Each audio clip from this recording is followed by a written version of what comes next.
Hi guys, and welcome to The Truth Hurts with me, Tony Quinn. The Truth Hurts is a show about recovery and everything in between. And today we'll be interviewing Megan, but we kind of made a mistake when she came through for filming because we left a laptop on the table and it interrupted the microphone, so I had to redo the beginning, so I'm sorry. But anyway, I got to sit down with Megan, and she is an old high school friend of mine, and her and I went through a lot together in high school, and I specifically had a lot of regret about some of the stuff that I did to Megan and some of the stuff we went through together, to the point that it was even part of my step work. And I did make amends to her, and I managed to make amends to her a few years back, and now we have got our friendship back on track, and it honestly means the world to me. It's genuinely one of the greatest gifts of my recovery. And Megan is going to share her story with us today, and her struggle through depression and how she came out at the end. And yeah, I'm so honored to have her with us today. So now we all of a sudden going to jump to when I am sitting on the couch with Megan.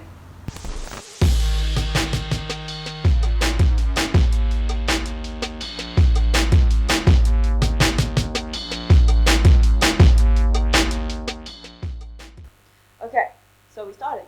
Can I start? Okay, are you ready? Ready. Yes.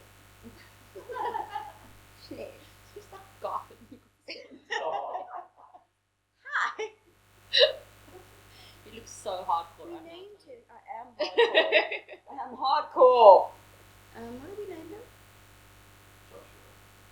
Joshua. Joshua. He's Joshua now. Just Glenn. Glenn. No, I know Glenn's. No. Hi guys, and welcome to The Truth Hurts with me, Tony Quinn. The Truth Hurts is a show about recovery and everything in between. And today I am honored to have Megan Shapiro. Almost said Milner. So weird. She's married now. Yeah. We've got Megan Shapiro on the show with me. And now just a little bit of background. Megan and I were best friends in high school when we were about 15 to 16.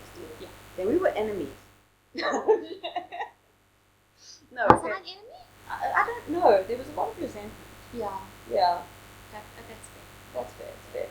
So, yeah, we were super tight, and we went through a lot together, and we were quite toxic for one another at one point.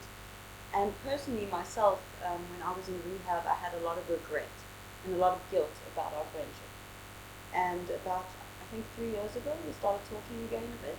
And with the show, I feel like we met for the first time for coffee like a month ago. Yeah. And I feel like... Yeah. No, I realized, wow, we were best friends. Yeah. You know what I mean? Yeah. And it makes me... You are one of my gifts of recovery.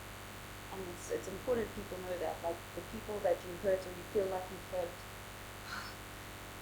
can come back into your life, and you can make amends. And Megan's story, I'm sorry, I'm going to cry. I haven't cried once on the show. I've just got a lot of, like I feel relief that we can talk again. I'm honored to have Megan on because she has been through a lot. She's an amazing woman. And when I met Megan, she was going through a lot of emotional turmoil. She struggled with depression, developed a severe eating disorder, and we were at the same time, same age. And Megan fought, went through a huge loss in her life, and turned a life around. And she is the woman she is today. She's a mom, she's a friend, and she's amazing. So we're very lucky to have Megan with us today. Are you ready to dive into the story? Let's get into it. So, like you mentioned to me, I've suffered from depression. I would say for a solid 15 years. So started to manifest around the time that I was 13, 14. And I would say that I've been feeling depression now since I was 29. I'm 34 now, 35. she's lying. We are not that age. Cheers, guys. I'm back. Got it together. Yeah, so I would say that's been, what is it? It's 29 35, it's 5-6 years. I'm trying really hard not to use the fingers right now. It's about 5-6 years that I've been clear of depression. I know a lot of people think that depression is something that once you have it, especially when you have it severely, that it's not something you can really recover from completely. And there are some people that don't manage to. I am one of the lucky lot that I can honestly say it's not part of my life at all anymore. My main reason for wanting to be here, and I will go into a little bit about my story, but my main reason for wanting to be here today is I don't think that there's enough information. There isn't enough dialogue on mental illness, on depression, and depression is one of the most common mental illnesses out there. I've read somewhere that it's 1 in 6 people in South Africa that have depression. I'm not even talking about schizophrenia or bipolar. That has its own stats. But 1 in 6 people, which means every single person knows somebody who is depressed. There's like 5 people in this room with depression. I'm joking. Rhino doesn't have it. No, but it's. I would say that every single person has somebody in their life who knows somebody, even if you don't realize that they're depressed. Yeah. So my main reason for wanting to be here today is to shed light in as many different corners as I can. So maybe somebody's watching and you know someone who's going through depression and you want a bit of advice on what to do and what not to do. I'm hoping to provide some guidance there.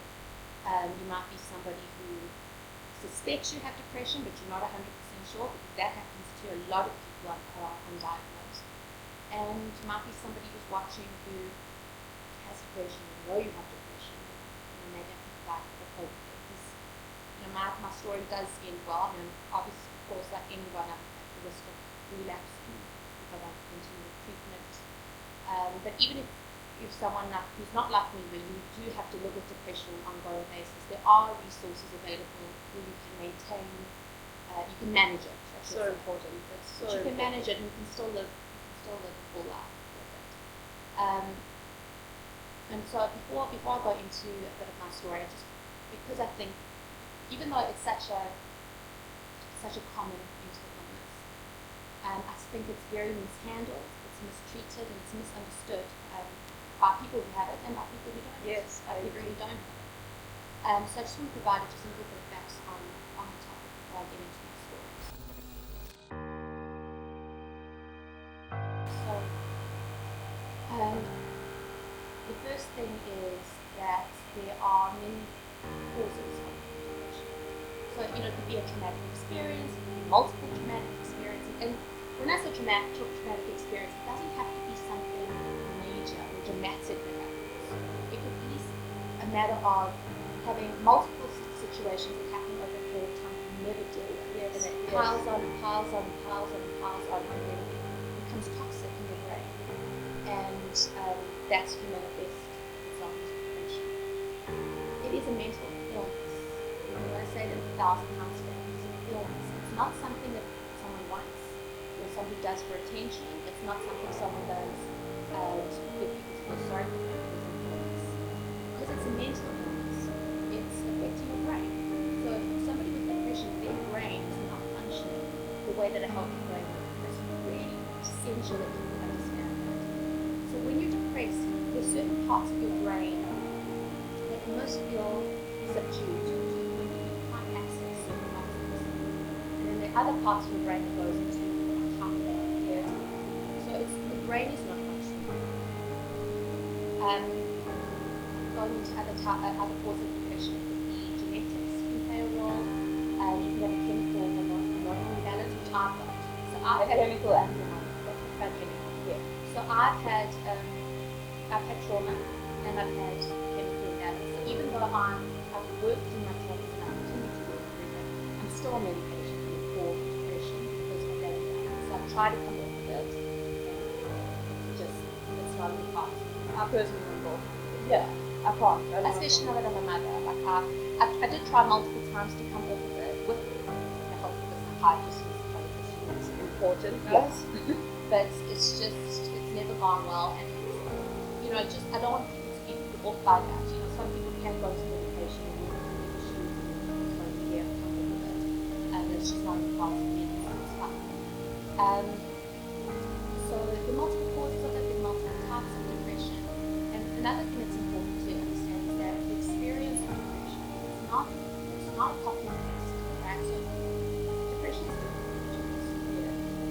So, what one person experiences in depression is not to say that it's the same for the next person. So, for example, not everyone who's depressed is who contemplates suicide. Not everybody who's depressed is it's like having a functional addict or a functional alcoholic. Exactly, yeah, exactly. And you can even think about outlook. So, during times when my depression was more subdued, I was like starving, especially when it's a class distraction. So I'd go into work, I would do a really, really great job. I might even be able to maintain a social life of some kind, but then I'd go home and finish. And then there were times when my depression was much stronger, and I wouldn't be productive. So even your own experience can chop and change. So getting into a little bit about my stories. Have a drink. His name is Joshua. It's not, though. Okay, It's weird. I'm sorry, Joshua. No, I'm enjoying this whole give it a normal human name, but like Josh. Like Benjamin, maybe. That's Benji. still too fancy. Okay. Sorry, I'm quite like. We're making progress. Okay, yeah, we're Getting getting there. there. Philemon. No, you can't. Philip. Philip is No, wait, that's my Desmond. boss's name. Don't put that there. Des. Okay. Des. What about like Archie. Archibald. no? Archie. Guys, you're really bad at this. Arthur. Out there. Out there. Out there. Hello. I've got to get my thoughts back. Okay, so I would say that I started treatment for depression when I was 15, 16 years old. That's when I was diagnosed with anorexia. But the depression started a couple of years prior to that, and I would say it was roughly around 13, 14 years old. It was high school. It was start of high school, start of adolescence, magical time. Best. I want my money back. So I was being bullied at school. And the punchline was that the person who was bullying me was my best friend. Oh, I feel that. Mm-hmm. Look, before I even start on that, to be fair, I wouldn't say that the bullying was the sole cause of my depression. When I was growing up, I had a good childhood. But growing up, there were, I don't know how to explain it. It was like hints and clues that I had the potential to become depressed. I don't recall ever having a great self-esteem. At school, I didn't feel smart enough. I never felt pretty. I always felt very, very inadequate compared to my peers. So I think that coupled with the bullying, it was like the bullying just added gas. Yeah, it added gasoline to a pre-existing flame. Yes. Right. So I was being bullied by my best friend, but the way she bullied me was bizarre. She played.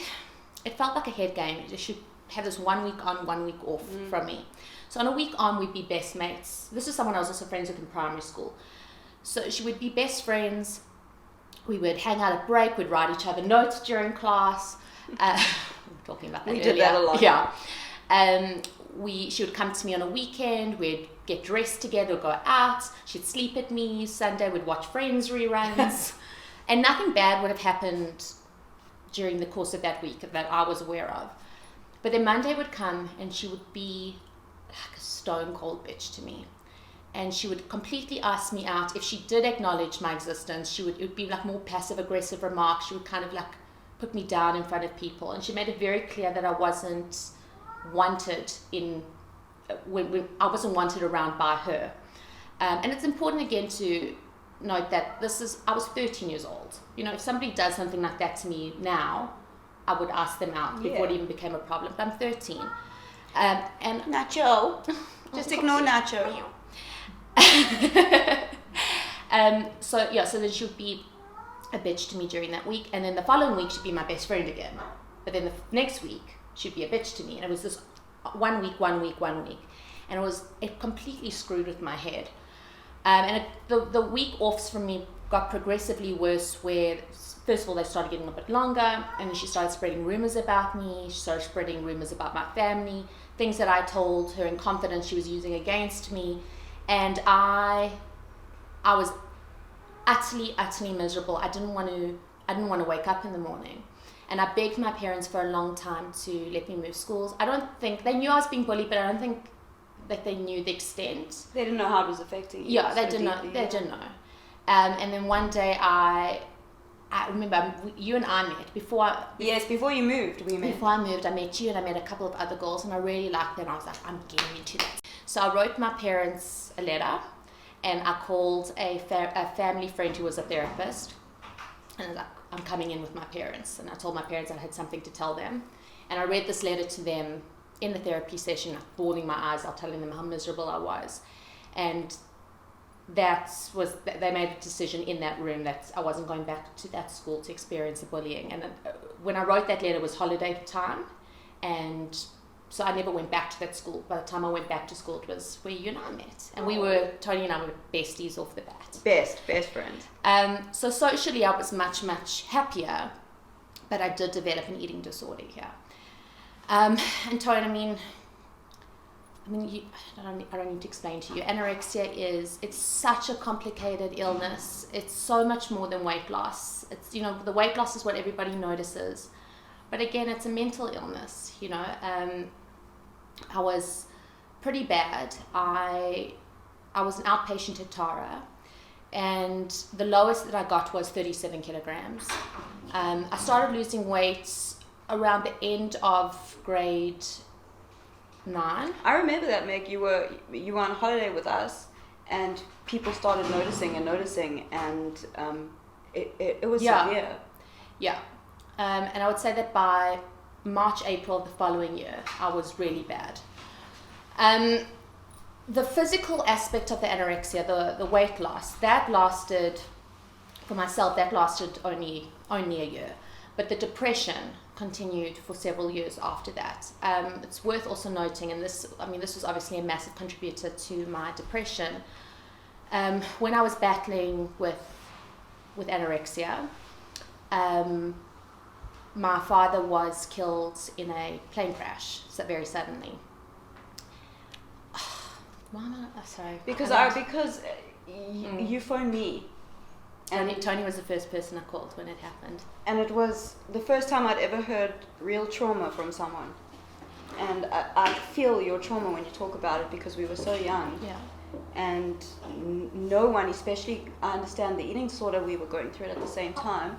If that had happened to me at that age, I don't know how I would have coped. And I can feel that off you. And that's why you're getting emotional. Yeah. I think it's just really raw. Yeah. So, my dad dies amidst this disorder that I'm experiencing, which made it even more difficult to actually process the bullying that I'd gone through, coupled with this disorder. Now I had my dad's death to deal with. 6 months post my dad's passing, they say that losing a loved one and moving homes are two of the most overwhelming, stressful experiences. So 6 months after my dad passed away, we moved out of our family home. It was something that the wheels had been put in motion before my dad had passed away. Just the timing was really bad. So I now moved out of this home that I'd grown up in, and it was the only place that I could visualize my father. And on top of that, my mother was now dealing with her husband passing away, and now her daughter, who's very sick. And she, in December, when we were on holiday, everyone was on holiday, she said, "You're not going back to that school, the school that I was happier at."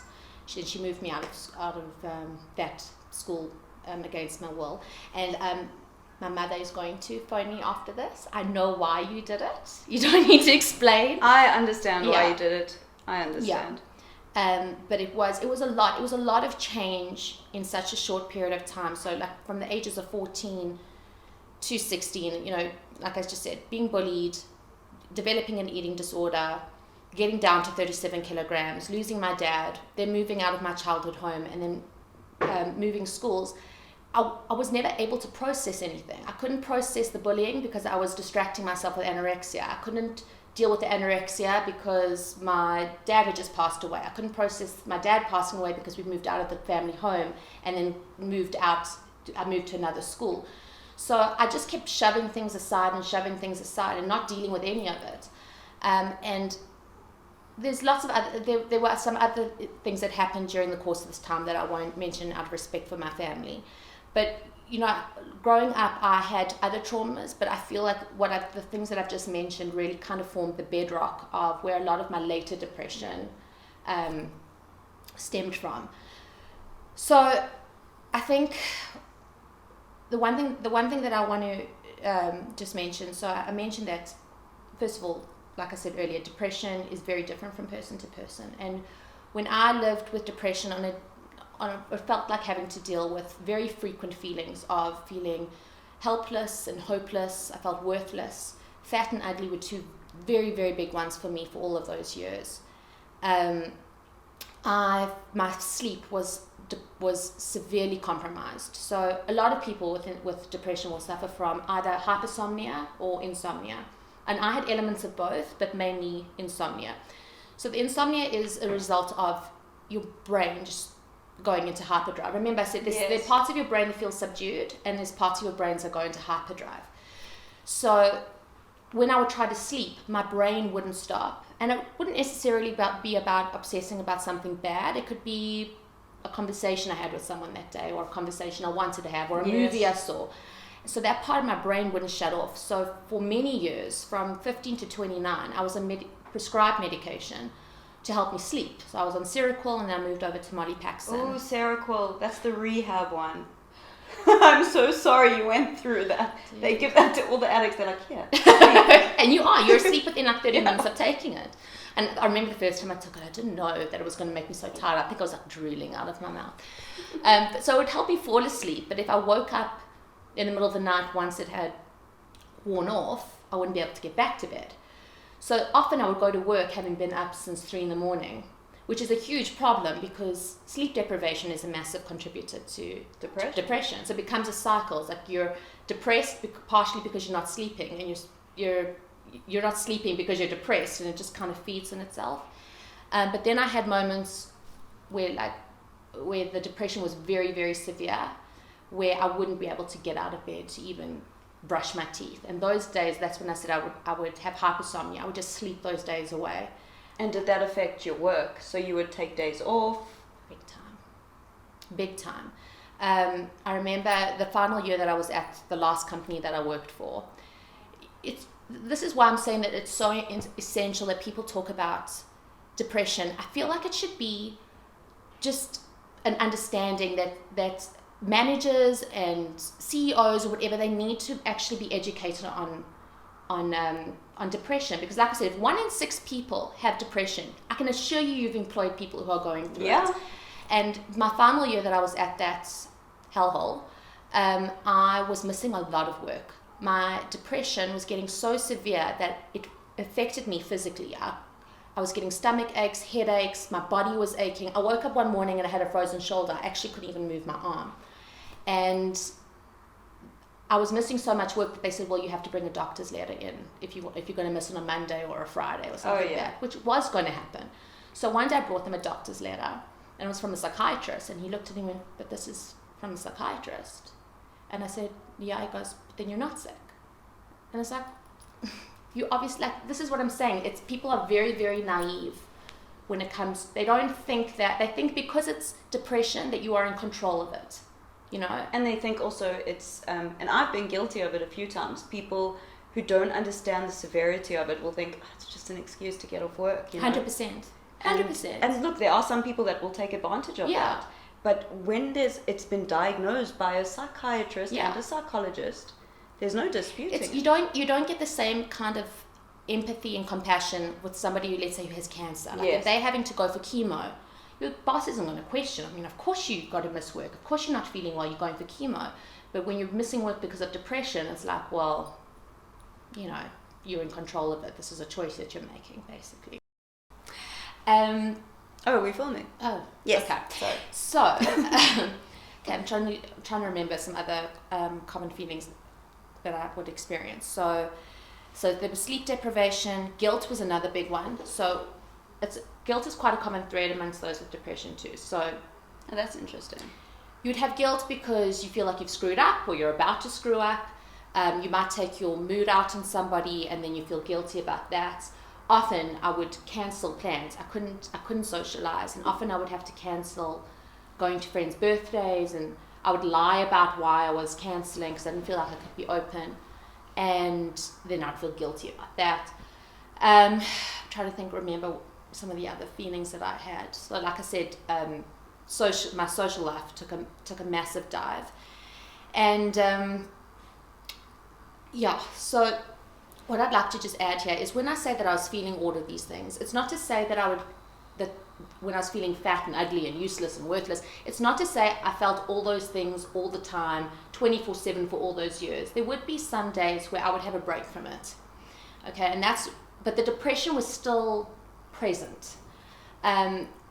But it just meant that it was more subdued. But the reason why I say that the depression was still present is because for me, when things were going well, like when I was in one of those little vacation periods, there was this angst in my gut, or this voice in my head that I was very, very aware of. It wasn't something subconscious. I was very aware of it. And it would say to me, well, enjoy this while it lasts, because doom's on its way. Nothing good lasts. So it's like always waiting for something shit to happen. Yes. So that anxiety becomes a part of it. Exactly. So I would feel like I was kind of in this waiting room, anticipating the moment when I would wake up and not want to get out of bed. So it was always present. So for example, maybe I lost a bit of weight, and when I looked in the mirror, I didn't see a hippo, or my face looked like a gremlin. But at the back of my head, I would think, well, I mean, it's great, but isn't it a pity that you're going to put the weight back on, because you always do? Yeah. Or if I was in a relationship that was going well, it'd be like, well, I mean, it's great that it's going well, but I mean, he's going to get bored of you, or you guys are going to have a fight and break up, because that's just what always happens. And then if you have a fight, you escalate it. 100%. And sabotage. And you can create a situation because you want to kind of fulfill this narrative that you've kind of created in your head. So I was never able to really enjoy good moments, and that's why I say for all those years, for those 15 years, even my happier moments weren't happy, and I never questioned it, Tone. It's not that I thought that that's what life was for everybody, but it was my normal, and it become a reflex. When you've been thinking a certain way for so long, it just becomes a reflex. And my biggest regret was not questioning some of my reflexes, like that one, for example. There were quite a few. And I think that if I went for the kind of therapy that I should have gone for, I think that I would have kind of come to conclusions a lot sooner. So the kind of therapy that I went to, which I'm not bashing, I went for more talk therapy. Okay, so it was one-on-one. Yes, yeah. The kind of therapy that I think I should have been going for was more psychoanalysis. So the difference is, with talk therapy, this is my experience with it. You talk to somebody, you would talk a little bit about the past, but it was focused more on the present and how can you deal with the present and giving you some coping skills. So that's what I'm saying. I'm not dissing it at all. It's essential. Those coping skills are essential.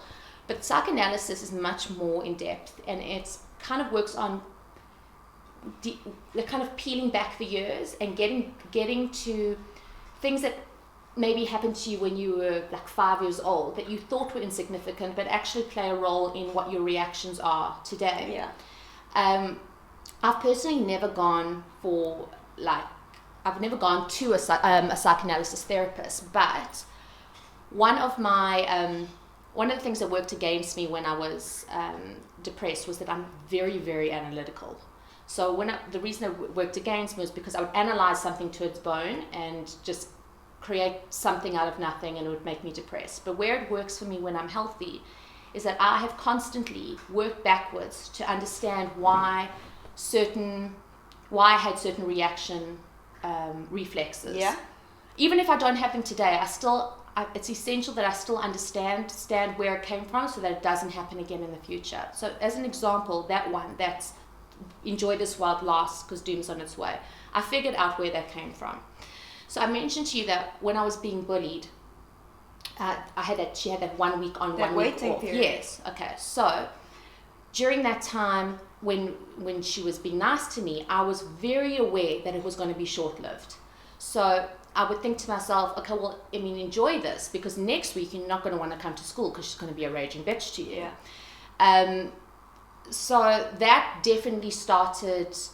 that definitely started that whole thought process. Then when I moved schools and I became anorexic, okay, I think we better put a trigger warning here. Trigger warning. Okay, trigger warning. Okay, so I feel really bad saying this. I just don't want to feel like I'm like romanticizing. No, don't worry. We'll put. Yeah, just say what you want to say, and then I'll give you. All right. So when I mentioned that when I was growing up, I never felt pretty. So when I developed an eating disorder, forget the fact that. Sorry, just 1 second. I need to say this about anorexia. It is the most debilitating, all-encompassing illness. It is something that, I mean, I don't have any enemies, but even if I did, I would not wish it on my greatest enemy. So please, It's torture. It's torture. It's utter torture. There is not a part of me that will ever allow myself to go back to that stage in my life. So I just need to say that. I know what you're going to say now. Yeah. So when I started losing weight, forget the fact that I was depressed and forget about the fact that I was 37 kilograms and dying a slow death. It was the first time in my life that I felt pretty. Not my body, but my face. To the point that I get you, dude. I get you. to the point that I cannot look at photos of myself to this day. Can we tell them this story? Yeah, you can tell them.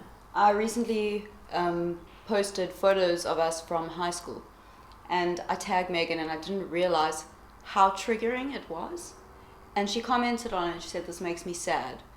And you know, that kind of stuff, when you look back at those photos, is absolutely devastating. Because what's so sad is that you thought you looked beautiful then, but you know you didn't. I don't know that I did. That's the Don't thing. see. So it's not the body. It's the body. I can look at that and go, Jesus Christ, what was I thinking? But my face, I can't look at photos of myself. Well, they're triggering. I'm not worried about triggering anorexia. Yeah. It's about triggering depression. Yes. Because I'll look at myself and I'll say, oh my God, just to look like that, look at the extent that I have to go to. So I mean, photos in general are massive triggers for me. I probably won't even watch this. I'll listen to it, but I won't watch it because I worry Spotify. So it was like I said, it was the first time that I really felt pretty. I started getting more attention from boys, and I would go out to shopping malls, and I would be handed cards from modeling agencies. And I thought to myself, well, I mean, yes, my life is shit right now, but at least I'm pretty. Yeah. But like a year later, I started putting on weight, and I put on a lot of weight, and that feeling of being pretty went away with it. So there again, it's an example of, well, enjoy this, because as soon as you've got it, it's gonna go. So there's the second instance where I think that reflex reaction came from. And then the third one was definitely involved my dad. So when growing up, I didn't have a bad relationship with my dad, but I never felt emotionally connected to him. And I was always very aware of it, and I was hyper aware of the very close bond that he had with my sister, with one of my older sisters. This sister embodied everything I wanted to be and didn't think I could be. She is. She's beautiful, she's creative, she was popular, she was smart, and my dad and her had a very, very special bond. And I was very aware of the compliments that he would pay to her when she was around and when she wasn't even in the room. And I never felt that I got that from him. When I started losing weight, so in my dad's defense, I'm not anorexic yet, I've just started losing the weight. My dad started becoming very complimentary of me. And I remember I remember where I was. I got out the car, I remember what I was wearing head to toe. And he said to me, "You look like a movie star." And that meant something to me. I don't know why, I still need to figure out why him thinking I was beautiful was so important to me. But I remember thinking, oh my God, like I'm getting the same attention as my older sister. And then when I started getting sick, my dad obviously was very worried about me, and he started becoming much more emotionally available. Okay, sorry. I'll be there. I'll get there. Take your time. Take your time. So there was one day in particular, and I'll treasure this day forever. Meg. Oh, girl. I love you, dude. I love you too. If you're okay. No, I'm fine. She doesn't cry, guys. I don't cry. She doesn't cry. Get back. The fuck you crying? Okay, guys, Megan has gathered herself. I haven't. No. Okay, so it was after school one day, and the landline rang, and it was my dad, and he used to call me Pumpkin, and he said, "Hi, Pumpkin," and I said, "Hi, Dad, Mom's not here," and he said, I'm not phoning for Mom, I'm phoning for you. I just want to know how you are feeling. If you I just want to know if you're better from yesterday. I don't know if I was having a bad day." And that phone call, Tony, it meant so much to me. It's such a, it seems so probably blasé to so many people, but I treasured that phone call. I don't even remember what I said. I probably mumbled because it just wasn't the norm. It wasn't what our relationship was. And I felt like finally I'm getting that emotional connection with him. And then a couple of days later, he was killed in a plane crash. So there again, I finally had something, And it was taken. And the reason why it's so essential, and I really do recommend for people who have had multiple things happen to them, to go for psychoanalysis therapy. If you can't do it yourself, if you can't work it out yourself, it is so empowering when you are able to work back and figure out how something that happened then triggers very specific feelings and reactions now. First of all, it makes you more aware of yourself and understand yourself better. And you don't feel like you're kind of coasting along with your emotions.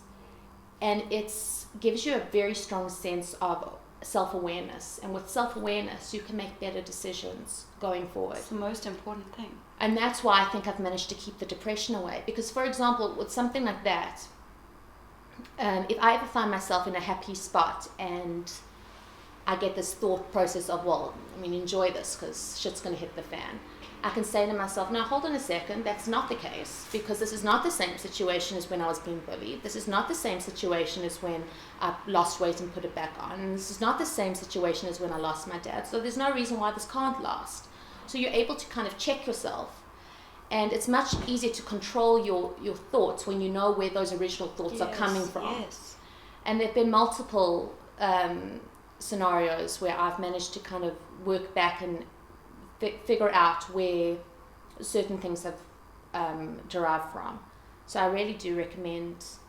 Well, that's amazing, because for me, I feel like self-awareness is the most important thing. And what you've just described is, and I'm just saying this from personal experience, is in NA, you have 12 steps. And I was actually telling you about it. You work through those things to figure out your triggers and figure out what you're responsible for, what you're not responsible for, where you need to make amends, and what triggered certain reactions. And you can understand them and learn from them and not react when they happen. Yeah. And I feel like you've done that on your own. Yeah. And that's exceptional. Well, let me say this. The only reason why I've been able to do it on my own is because I'm out of that depression. When I was depressed, there is absolutely no way in hell I would have been able to work it out on my own. Your brain, if I can give you an analogy, it's like if you walk into a hoarder's house and I say to you, okay, here's a broom and here's a packet, clean it up. You can be like, I can't even get through the front door. Thanks, no thanks. That's what it feels like when you're inside someone's head when they're depressed. But instead of hoarding things, you're hoarding feelings and you're hoarding thoughts, and it's impossible to kind of navigate a path. So that's why if you can get yourself to a professional who can help you navigate that. And if somebody prescribes medication, the whole process of getting onto medication can be unbelievably daunting.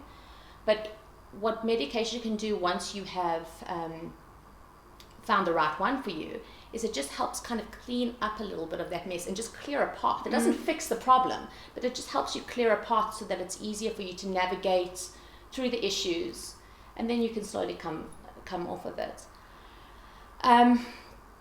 Tony, if I can, I think it's quite important to talk about things that were not helpful when I was depressed. Yeah, please. So what I found to be very, very frustrating when I was depressed, just in terms of how other people would react to me, was I found, at least I felt, I should say, that a lot of people who I would open up to about my depression, even though they had never experienced depression, they still thought that they know what depression feels like. And I think that what so many people chalk it down to is that depression is the same as feeling low or feeling sad. And it's not. It's not the same. Being sad and being low is an element of depression. But it's just that. It's one element, all right? Being sad is generally triggered by something quite specific. So maybe you lost someone close to you, or a pet died, or you have a fight with somebody, or something bad happened at work. Yeah. So I was explaining that being sad is generally just being triggered by something quite specific. You might have some symptoms of depression, but after a while it starts to lift. You might find some relief when you release, when you cry, when you vent to somebody. But with depression, you don't get that release, and it impacts multiple aspects of your life on an ongoing basis. So, why I would find it very frustrating when people would think that they know what depression was when they didn't, is they would say things to me. The most common thing I got told was, "You just need to change your mindset. Just think positive. Yeah, Here's a positive meme. Wholesome meme. Here's a picture of a cat. Yeah. You know? Well, yeah. Or they would tell me that I just need to focus on what I should be grateful for. And those things are so unhelpful. You know, you can say that to me now. I'm like the queen of glasses half full now. But back then, it's a mental illness. It's like telling somebody who's depressed they just need to change their mindset is as helpful as telling an anorexic they just need to eat and then they'll get better. That's not how you solve it. And why that would be unhelpful for me is because it would isolate me further. I wouldn't want to talk to people about it. Or it made me frustrated with myself. It was like, well, everybody's telling me that I should just go for a jog because it helped them when they were depressed. Why isn't it helpful for me? It's because they were just sad and you are depressed. Yeah. If I can go into what is helpful. So if you are dealing with somebody who is depressed, just listening to them and being a safe sounding board can do a world of good for them. And not trying to fix them. Yes. So, you know, if somebody's pouring their heart out to you and you don't know what to say, you can say that. If somebody's pouring their heart out to you and you just react to them and say, "I'm so sorry that you're going through this. It must be unbelievably difficult and I don't honestly know what to say to make you feel better. But if there is anything I can do, even if it's just for today, please tell me what it is. And if it's within my ability, I'll do it with the greatest of pleasure." You know?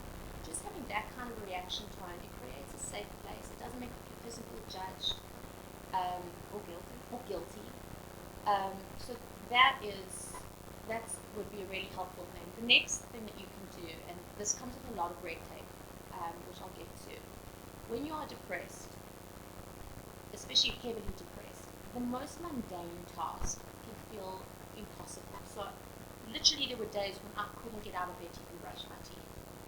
So when there were things that I genuinely needed to do, like things that really took effort, like making an appointment with a therapist, driving myself to the therapist, and then thinking, "Oh my God, I need to talk to them about what's going on. Where the hell do I start?" You know, have you ever had so much to do that you don't know where to begin, so you just don't do any of it? Yes. So that'll happen when you are depressed. So if you could say to them, you know, "Would you like me to make an appointment for you? I'll even drive you." Let me help you with your schedule. Yes, yeah. My mom used to do that. My mom used to drive me to some of my therapy appointments, not just when I was a teenager and could drive, but even as an adult. It was just one less thing for me to have to worry about. Yeah.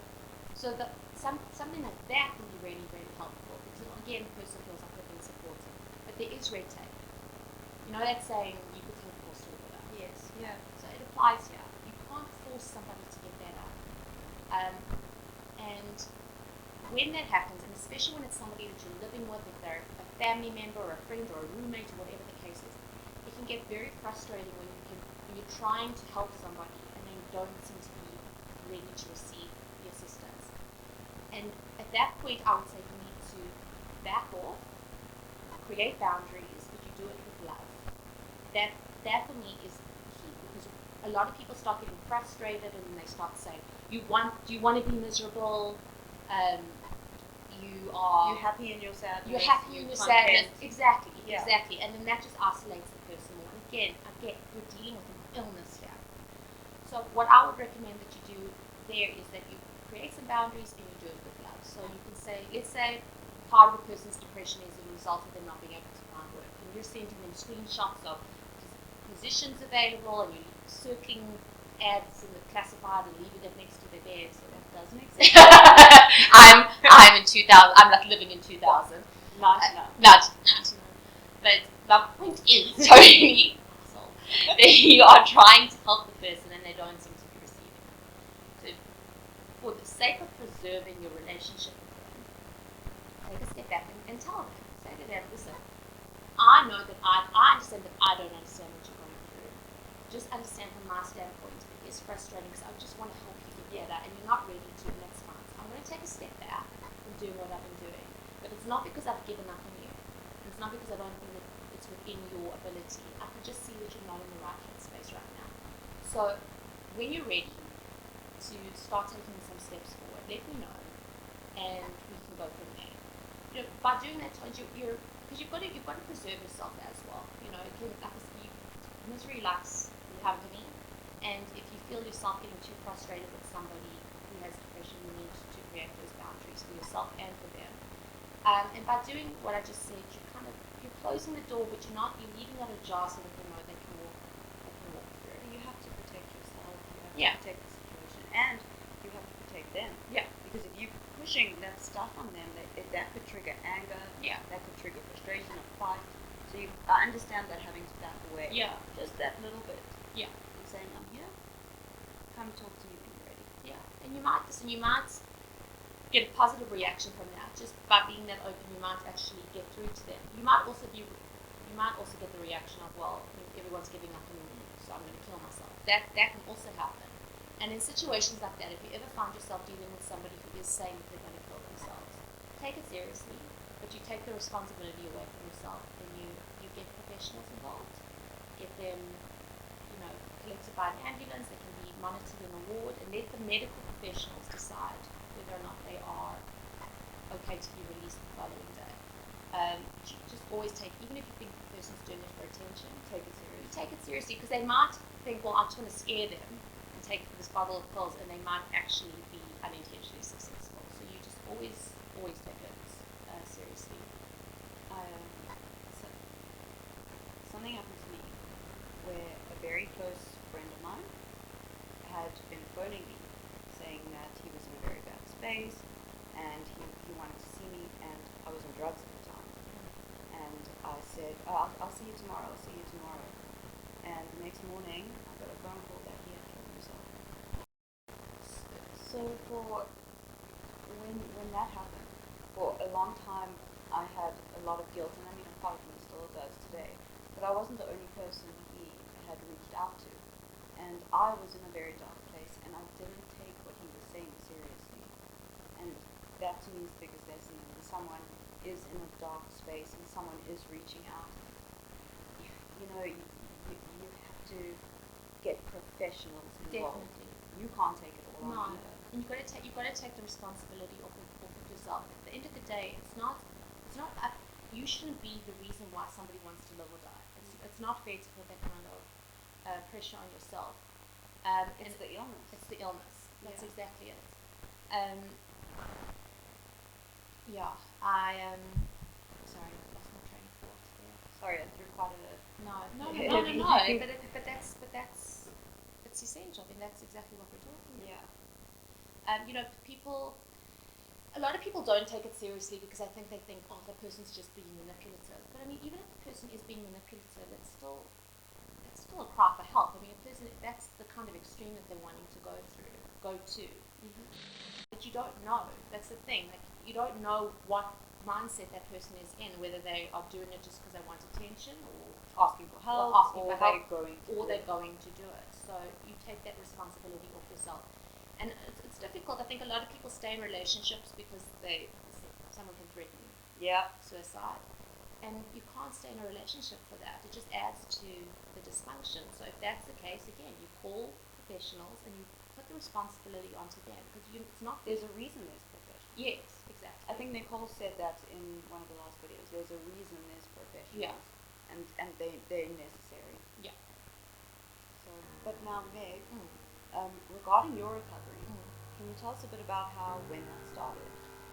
So it was such a weird moment. I had so many moments that should have been aha moments, but this one ended up being it. So I had left a job that I was utterly miserable in, and I was starting my own work, and it was doing really nicely, but I was still going in and out of depression. Like sometimes I would have good days, and then some days I would have very, very bad days. And there was one day in particular that I was having a bad day, and I decided I was spending that day in bed. And my husband, who was my boyfriend at the time, he had been looking for a job for Greg. he had been looking for a job for so many years, and he couldn't for multiple reasons just couldn't get an interview. And I knew I wanted it so badly because I knew how to have a experience with it. And he had gone for a job interview that went well, and then I was having this day in bed, being unstuffed, and he walks into my room, and he was with my mom at the time, and he said, "I just came to say hello." Since it's not very since it's just very like blasé about it, just this big smile came to his face, and I was like, "Good job." And this elation, I can't even explain the elation and the pride that I had. I jumped on top of him. I was like kissing him. I was so excited for him. I was so proud of him. And he left the house, and I was just sitting in bed, like with this big smile on my face. Your house.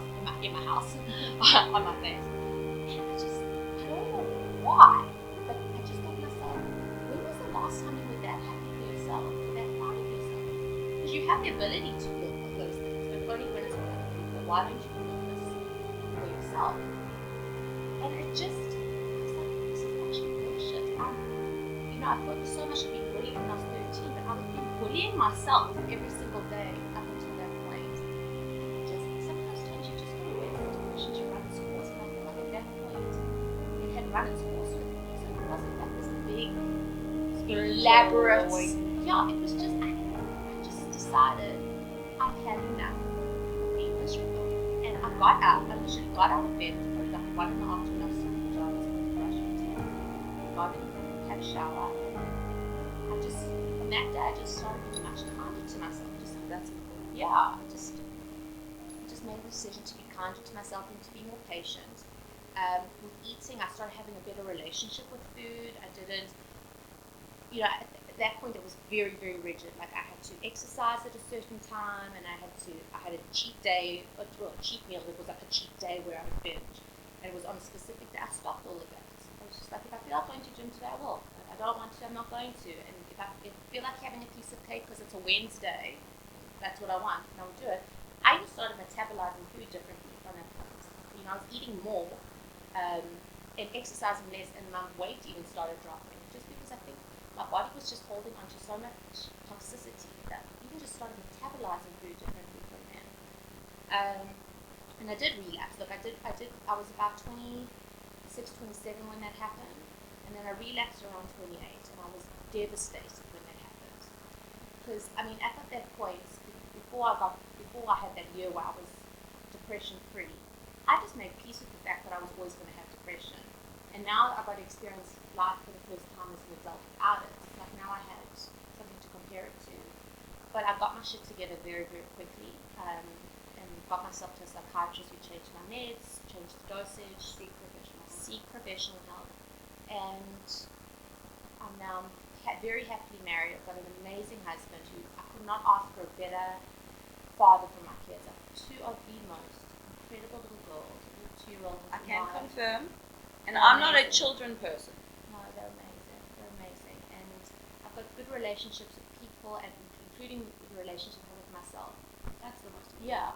And it just makes me grateful when I think back to when I was 20 years old. Nicole said something on your during your filming the last time, which I love. She said, just because today is a bad day doesn't mean that tomorrow is going to be the same. And you've sometimes just got to stick it out. And I'm a different person compared to how I was all those years ago. So it's possible. It's possible to recover. Meg, you are a shining light. I swear to God. Look, I know your journey. Obviously, I missed out on a few years, but I know the trauma and I know what you went through. And to see where you are now inspires me because I know you, dude. And like, I know.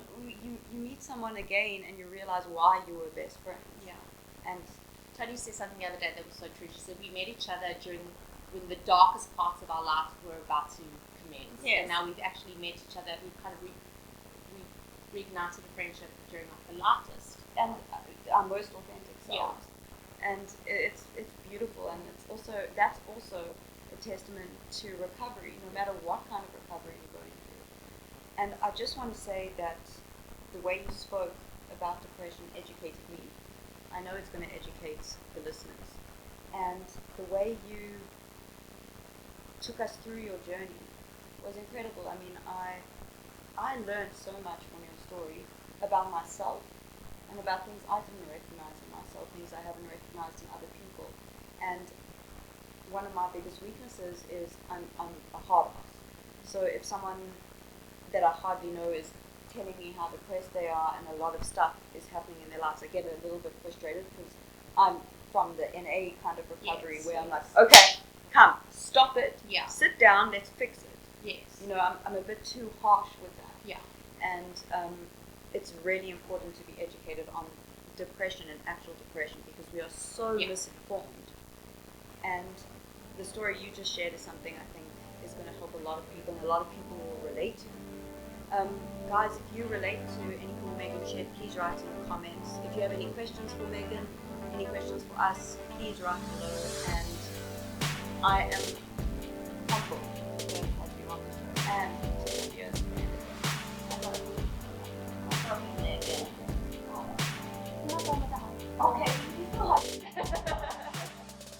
cried and we hugged. Who are we? It's disgusting. Guys, thank you for watching, Meg. Thank you for being on the show. I'm going to drag you on again. And yeah, that's all, guys. Like and subscribe, and we will see you in the next video. Peace.